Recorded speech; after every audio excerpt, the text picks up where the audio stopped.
আমাদের যে বাজেটারি বরাদ্দ বা আমাদের এনবিআর এর যে বিভিন্ন ক্ষেত্রে রেভিনিউ মোবিলাইজেশনের যে ব্যাপারটা, আহ, বিগত গত জানুয়ারি মাসে এনবিআর বিভিন্ন সেক্টরে সম্ভবত 8 থেকে 10টা সেক্টরে ভ্যাট বাড়ায়। তো ভ্যাট বাড়ানোর পরে সমালোচনা হওয়ার পরে তারা বিভিন্ন ক্ষেত্রে ভ্যাট উইথড্রল করে, যেমন মোবাইল ফোনের ডেটার উপরে, রেস্টুরেন্টের উপরে, রেস্টুরেন্ট, তারপর হোটেলের উপরে। কিন্তু শিশু খাতে যে ভ্যাট বাড়ানো হয়েছিল সেটা কিন্তু উইথড্র করা হয়নি, সেটা এখনো আছে।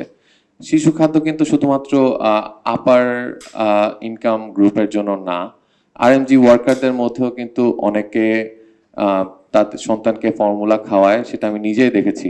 আমি নিজে অনেকের সাথে কথা বলেছি। তো তাদের বাচ্চাদের মানসিক বিকাশ আসলে এখানে ক্ষতিগ্রস্ত হচ্ছে কিনা সেটা ভাবনার বিষয়। এই শিশু খাতে ভ্যাট থেকে আসলে এনবিআর কত টাকা ইনকাম করে এটা আমি জানতে পারিনি। ডেটাটা আমার কাছে নেই, কিন্তু খুব বেশি হবে না আমার মনে হয়। এখান থেকে সাবসিডি দিয়ে চাইল্ড ডেভেলপমেন্টে আমরা অনেক বেশি এটাকে ফাংশনাল করতে পারতাম।